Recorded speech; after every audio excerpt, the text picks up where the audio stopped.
السلام عليكم ورحمة الله وبركاته.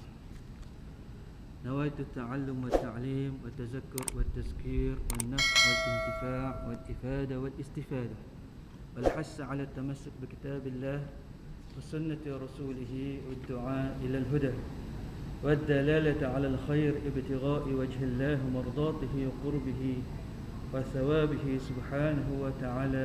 آمين. Sahaja kami belajar dan mengajar, mengambil dan memberi peringatan, memberi dan mengambil manfaat, memberi dan mengambil faedah, mendorong kepada berpegang teguh dengan kitab Allah Subhanahu wa taala dan sunnah Rasulullah sallallahu alaihi wasallam, menyuruh kepada hidayah Allah Subhanahu wa taala dan memberi tunjuk kepada kebaikan, mendekatkan diri serta mengharapkan pahala daripadanya kerana semata-mata mengharapkan kepada redha Allah Subhanahu wa taala yang maha tinggi lagi maha suci. Amin. Allahumma amin. Alhamdulillah rabbil alamin. Bersyukur kepada Allah Subhanahu wa taala dapat bertemu dengan tuan-tuan dan puan-puan yang dirahmati Allah, yang bahagia pengurusi, timbalan pengurusi Imam Bilal Ahliyatul Kuasa yang menjemput saya untuk menghadirkan kuliah, mengisi penguliah untuk share ilmu-ilmu yang sama-sama sudah ada.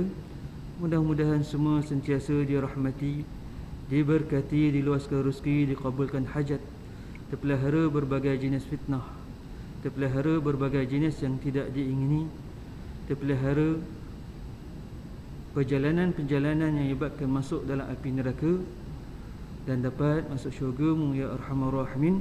Amin. Allahumma amin. Bersambung balik kitab, iaitu kitab Zadul Muta'allim, Zadul Muta'allim, penawar bagi hati, iaitu ilmu tasawuf.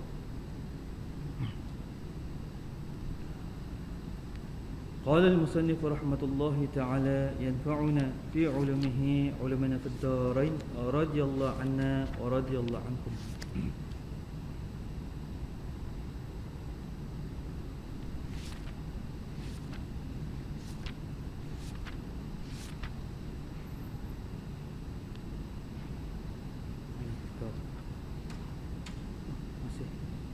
Masih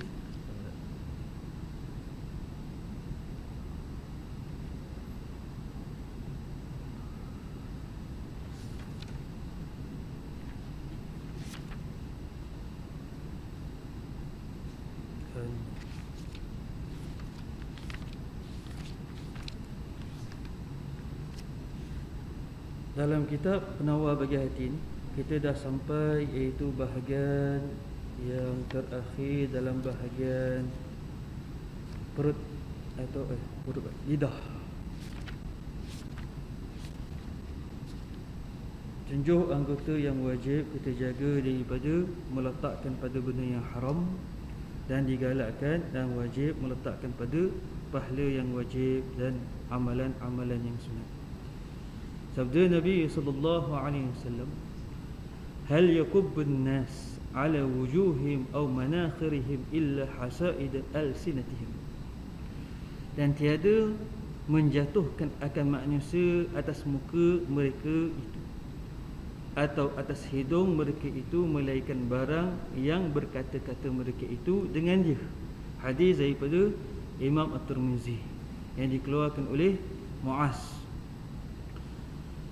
Maka dalam keadaan penghidupan kita, kadang-kadang boleh menjatuhkan air muka kita, kadang-kadang menyebabkan kita dapat malu ataupun kita mendapat kehinaan di dunia lagi ataupun pada alam kubur ataupun alam akhirat.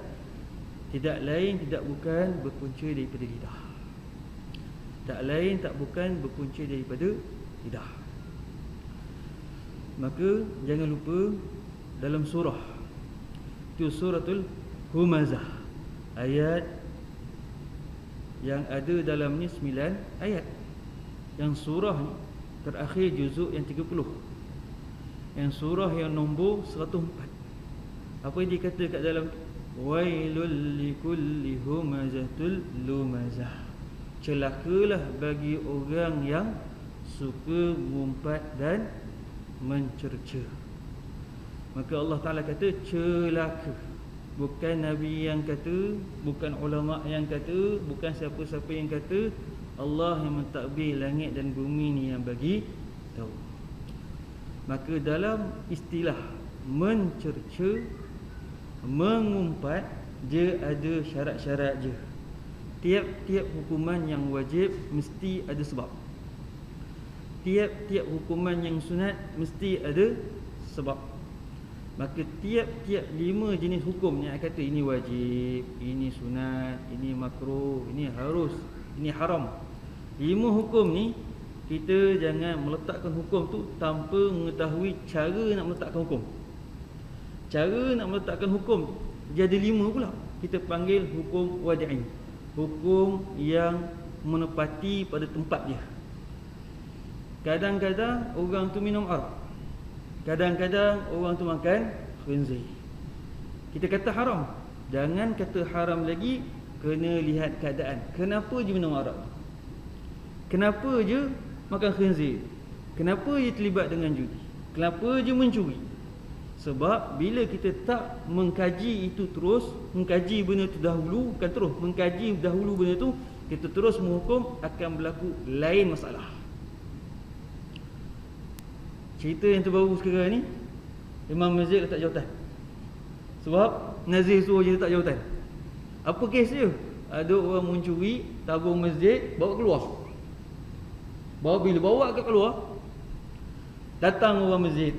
Dia tak tahu nak lari mana, dia pergi ke tempat jenazah. Dia sampai ke sana, tak cakap banyak, kau mencuri tabung haji, tabung, habis, mandikan je, viralkan je. Dalam keadaan macam tu, orang yang viral, orang yang buat kerja macam tu, ingat tak akan ada musibah bagi orang yang buat benda tu. Tiba-tiba kecaman berlaku demi berlaku sampai sekarang ni tak habis. Sebab orang yang mencuri tu kerana dalam keadaan kelaparan. Lepas tu dalam hukum jinayat, orang yang mencuri ada sebab yang munasabah, tak boleh dipotong tangan. Dia ada sebab. Maka nak meletakkan mana-mana hukum, kenapa kamu mencuri, kenapa kamu terlibat dalam dadah, kenapa kamu terlibat dalam perzinaan, kenapa kamu terlibat, mesti kena cek kenapa. Sebab nak meletakkan hukum, mesti ada 5 benda yang kena pakai sebelum kita nak menghukum. Yang pertama sekali, sebab apa je buat benda. Yang kedua, mesti ada syarat. Syarat tu melepasi, ada tak benda yang agama meletakkan syarat kat situ. Yang kedua, sah dan batal terhadap syarat. Yang ketiga, mani', yang menghalang 4 yang tadi. Perempuan dan lelaki wajib tak sembahyang? Wajib. Jangan kata tak wajib sembahyang. Wajib 5 waktu sembahyang, 5 waktu ni wajib sembahyang. Tak ada istilah tak wajib. Tapi perempuan boleh tak sembahyang, 2-3 hari tak sembahyang, tak payah qada. Boleh, sebab dia ada ABC. Allah bagi cuti.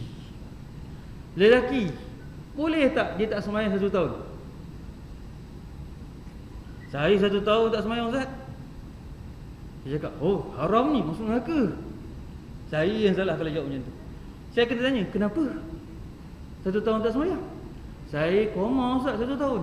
Patutlah tak wajib sembahyang. Koma 1 tahun. Ada kawan saya koma 1 tahun selepas aksiden.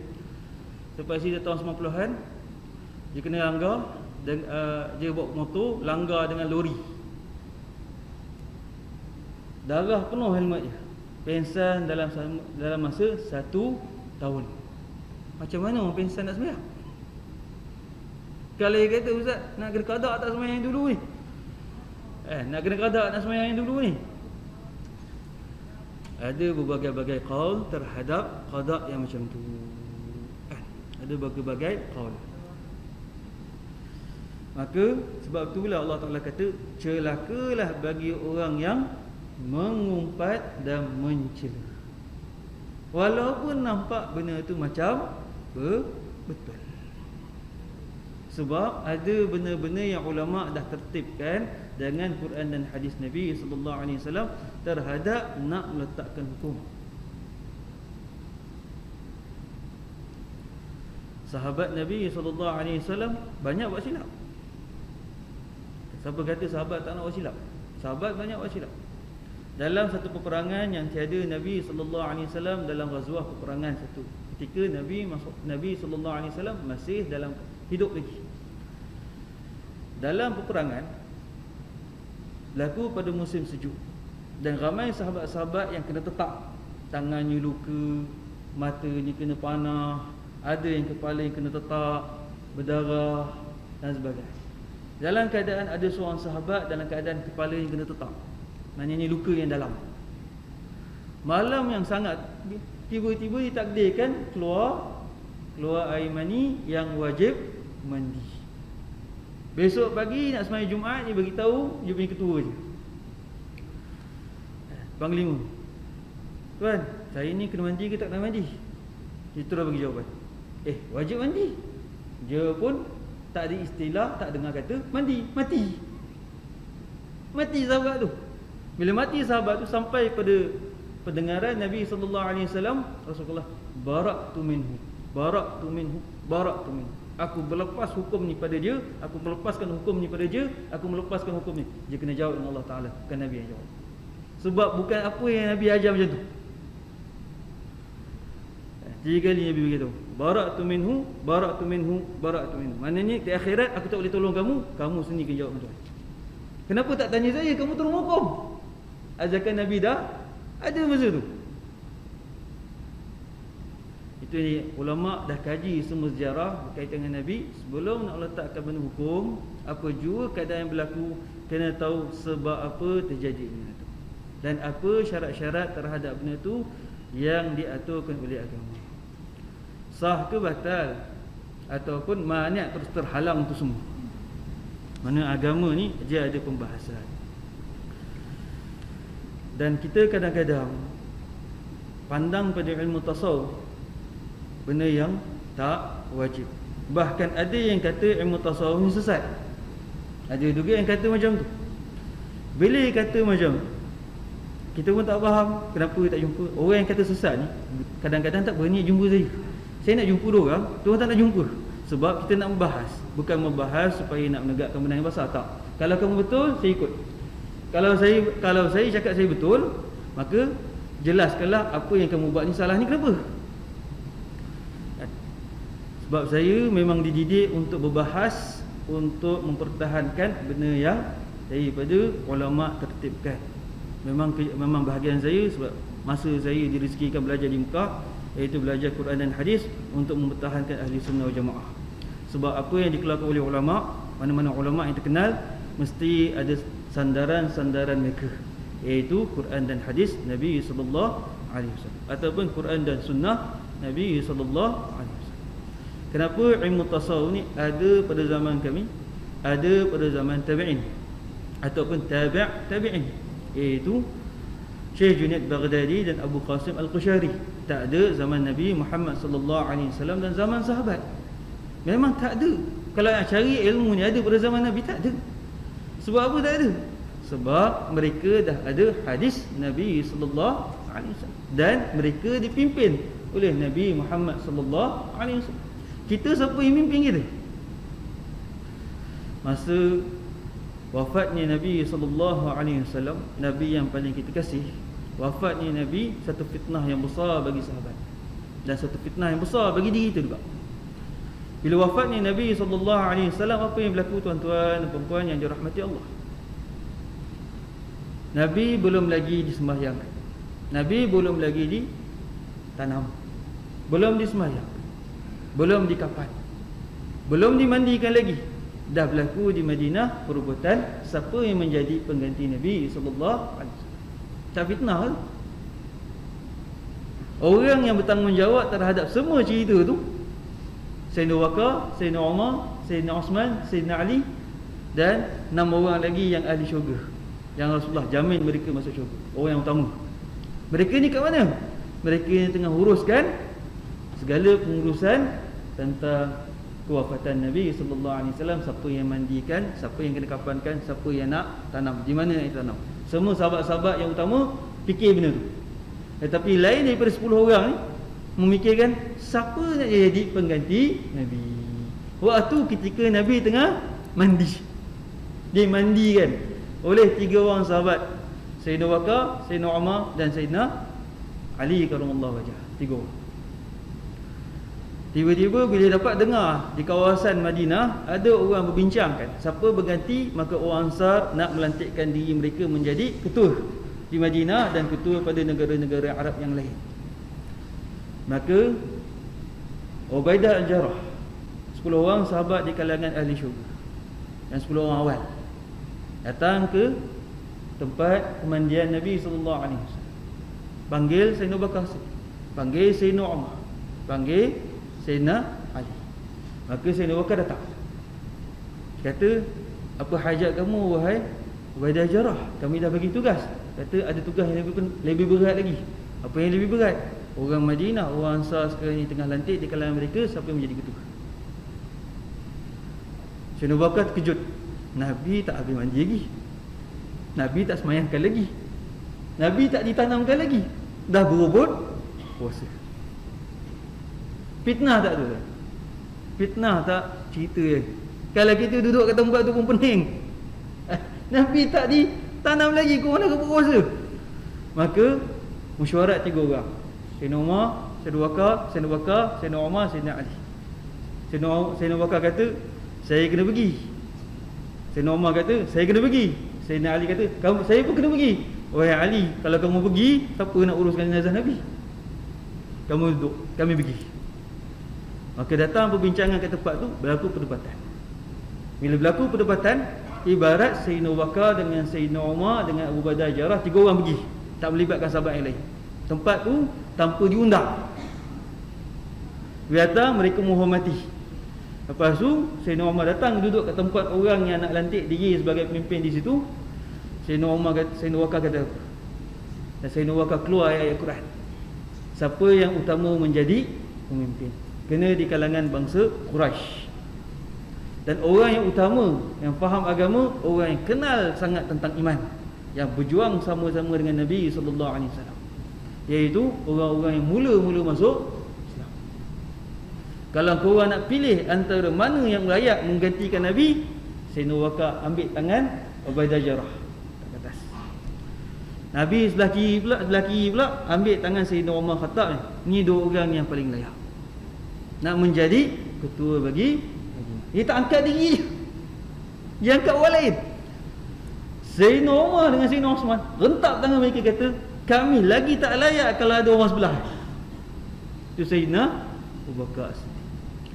Maka semua kat situ setuju atas Sayyidina Abu Bakar Siddiq menjadi pemimpin selepas Nabi Muhammad sallallahu alaihi wasallam. Maka dia kata, besok saya akan isytiharkan, barilah hari ini reda untuk menyelesaikan masalah jenazah Nabi sallallahu alaihi wasallam.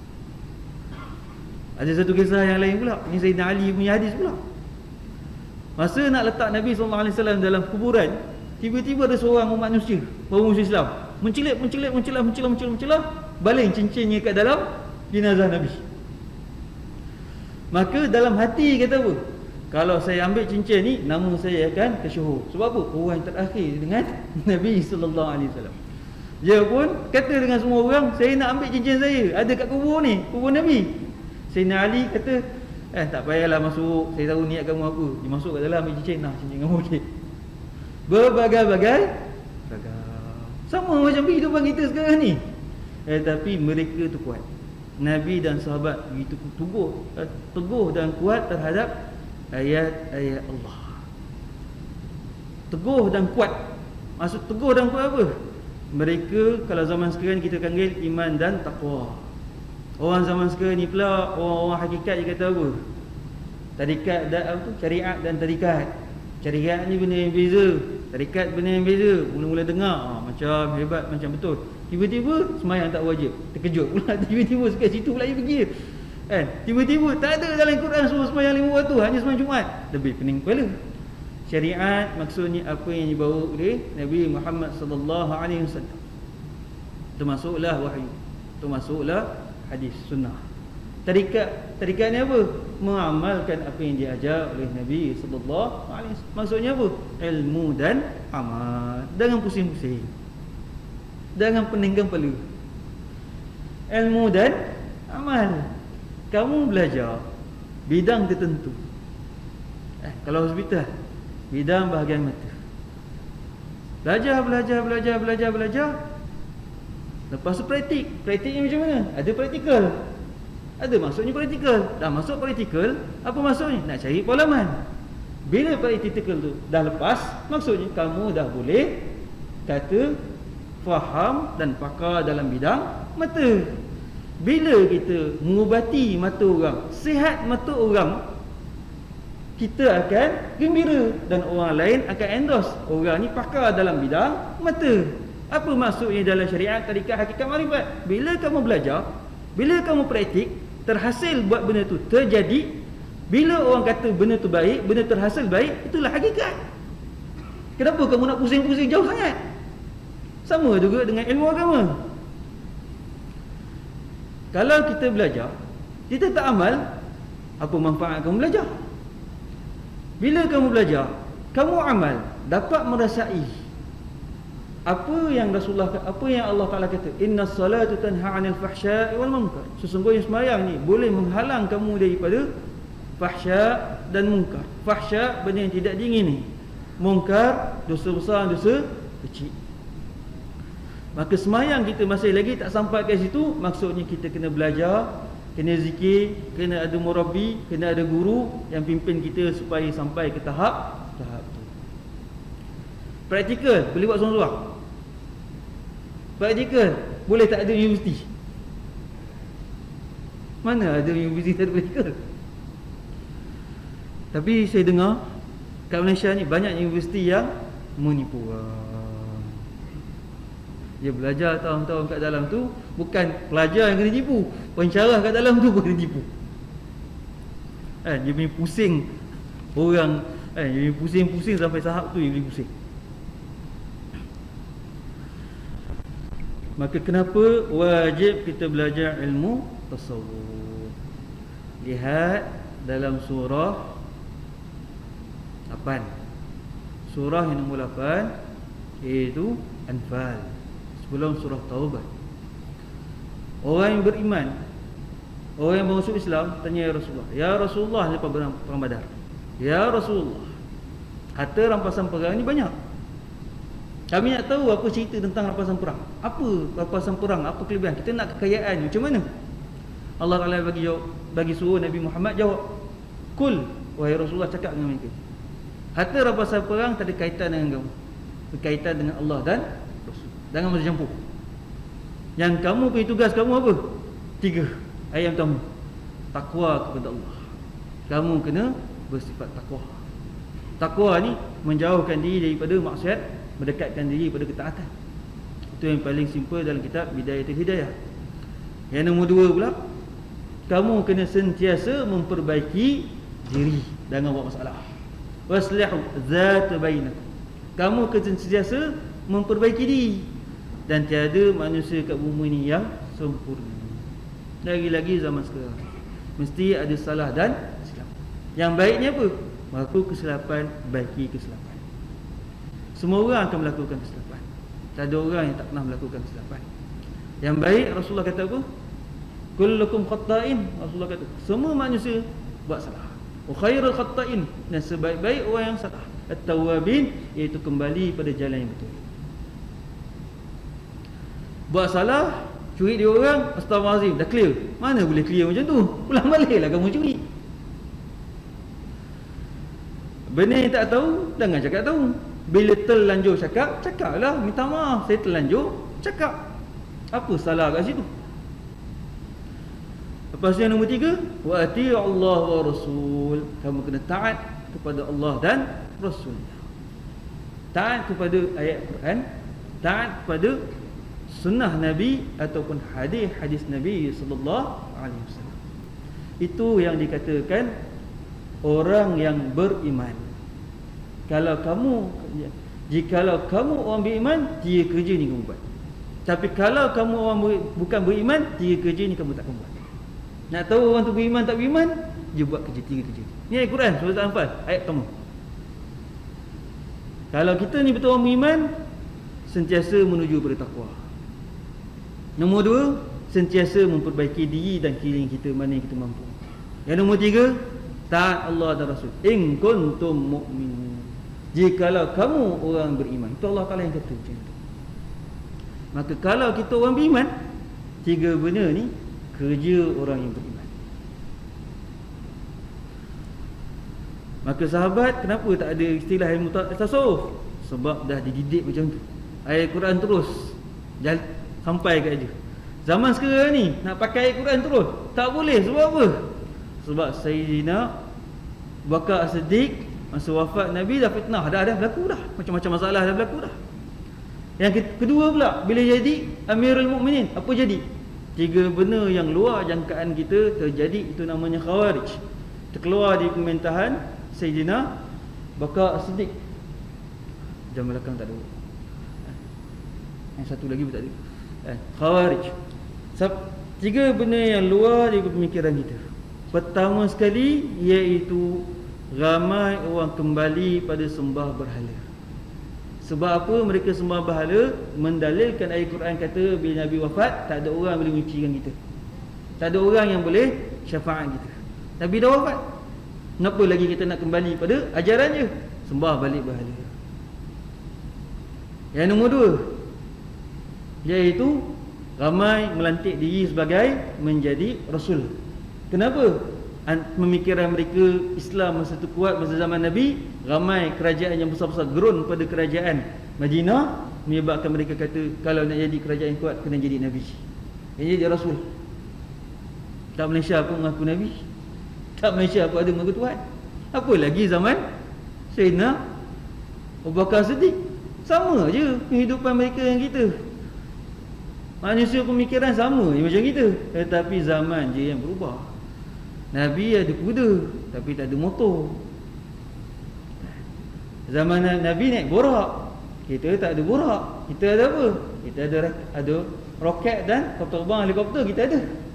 Zaman sahabat tak ada tu semua. Zaman Nabi tak ada aircon. Zaman Nabi ada apa? Kipas pakai tangan. Tapi orang yang sama. Nabi manusia, tapi orang yang tiada dosa. Kita manusia juga. Sayyidina Bakar pun manusia juga. Sayyidina Bakar juga bukan Nabi, dia orang yang rapat dengan Nabi Muhammad sallallahu alaihi wasallam, yang wajib kita hormati sebab orang yang banyak mempertahankan Nabi sallallahu alaihi wasallam. Yang kedua, ramai orang pakai Quran dan hadis untuk menggelarkan mereka menjadi Rasul. Misalnya Kazzab sampai buat Quran sendiri. Itu yang nombor dua. Antara 12 orang sampai 16 orang zaman Sayyidina Bakar Siddiq, orang yang mengaku diri Nabi dan Rasul. Itu fitnah yang kedua. Fitnah yang ketiga pula, zaman Sayyidina Umar, sama zaman Sayyidina Bakar Siddiq, bukan zaman Sayyidina Umar. Sayyidina Umar ada masa tu, Sayyidina Bakar Siddiq ada. Apa masalah lagi yang ketiga? Tak nak bayar zakat. Puncanya apa? Hanya ada Nabi sahaja yang boleh membersihkan hati kami. Pakai Al-Quran juga. Kami tak nak taat pada Abu Bakar Siddiq, bukan maksud kami tak taat kepada Nabi Muhammad. Itu kata mereka. Macam mana sekarang ni tuan-tuan dan puan-puan dirahmati Allah, pada zaman Sayyidina Abu Bakar dah berlaku fitnah, apa lagi zaman sekarang ni? Mereka pakai Quran dan hadis Nabi dan buat cara mereka sendiri. Sayyidina Abu Bakar tertekan Sayyidina Abu Bakar dalam mesyuarat. Berlaku cerita ni, selidik betul. Berlaku cerita ni, selidik betul. Berlaku cerita ni, selidik betul. Yang betul-betul taat kepada Madinah hanya dua negeri, satu daerah. Tarim, Taif, Mekah, yang taat ke Madinah. Yang lain semua dah mufarakah, tak nak dengar apa kataan keluar daripada arahan Madinah. Sebab kuasa yang paling besar masa itu Madinah. Tak ada siapa yang dengar Madinah. Perbincangan mereka selidik betul.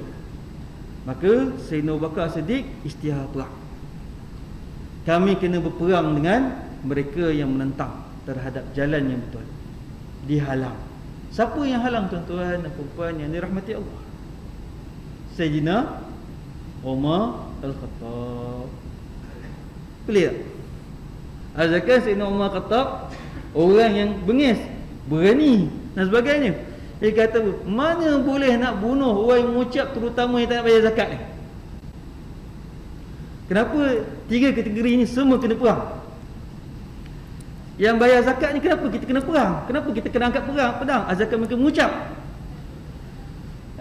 Dan Rasulullah pernah bagi tahu, siapa yang mengucap kena jaga darah, kena jaga hartanya dan benda yang berhak terhadap mereka. Dan Sayyidina Abu Bakar kata, wahai Umar, yang ketiga apa yang Rasulullah kata? Apa yang berhak terhadap mereka? Adakah kamu perasan tak apa maksud yang berhak terhadap mereka? Sayyidina Umar terdiam. Sebab apa Sayyidina Umar terdiam? Sayyidina Umar lupa hukum jinayah. Siapa yang mencuri, atas dasarnya kena potong tangan. Walaupun setiap timah sekali pun. Terdiam. Bila terdiam, sadaqta ya Amirul Mukminin. Benarlah apa yang kamu kata wahai mukmin. Mereka pecahkan askar-askar siapa yang nak berperang. Sampai 12 galaksi askar. Pecah 3 parlimen. Salah satunya diketuai oleh Sayyidina Abu Bakar As-Siddiq. Masa Sayyidina Abu Bakar As-Siddiq naik kuda, cepat dia buat urusan, terus naik kuda, terus naik, dikejar oleh Sayyidina Ali karamallahu wajhah. Bila sampai pada Sayyidina Umar Khattab, Sayyidina kata, wahai Sayyidina Abu Bakar As-Siddiq, minta maaf saya lambat datang.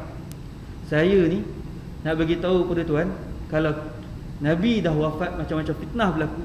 Kalau kamu wafat, lebih dahsyat fitnah. Baik kamu mundur, jaga Madinah, dan biarlah saya duduk tempat kamu. Sayyidina Abu Bakar tak nak. Berbahas-bahas sampailah Sayyidina Abu Bakar patah balik. Dahsyat tak dahsyat antara orang yang baik dengan orang yang baik. Tu orang yang paling baik di atas muka bumi. Kita zaman sekarang ni macam mana cerita je agak-agak. Ini kisah. Ini kisah yang benar, sejarah Nabi dan sahabat. Yang zaman sekarang ni, apa yang ulama buat tak betul, tak selidik, tak betul terus lah. Tak nak cari jalan, tak betul. Orang yang betul pula, ahli sunnah jamaah pula, dia kata mana dalil, tak ada dalil, dah lagi pening kepala kan? Macam-macam fitnah kan? Ini akhir zaman, tuan-tuan dan puan-puan yang dirahmati Allah. Bila akhir zaman ni, lebih kena berhati-hati dalam bab ilmu, untuk kita amal kita ni terjaga. Sebab al-ilmu bila amalin mardudah. Perbuatan yang tanpa ilmu tak boleh diterima. Orang yang bukan pakar bahagian mata kena cek mata, boleh ke tak boleh. Dalam kaedah ulama dipakai semua kaedah. Orang yang tak belajar ilmu, kalau dia buat akan tertolak, akan membawa masalah. Orang yang pakar mata, dia cek mata tak masalah. Orang yang tak pernah belajar bidang doktor, suruh cek mata, agak-agak boleh tak? Maka itulah kena jaga dalam bidang ilmu. Ilmu itu tentu banyak. Dalam agama ni banyak bahagian-bahagian ilmu yang kita tak tahu, ada yang kita tahu. Maka dalam zaman sekarang ni, ulama yang sudah wafat, banyak wafat, sentiasa nasihat pada saya, iaitu kita kena banyak istilah takamul, iaitu sentiasa lengkap melengkapi, bukan menjatuh antara satu sama lain.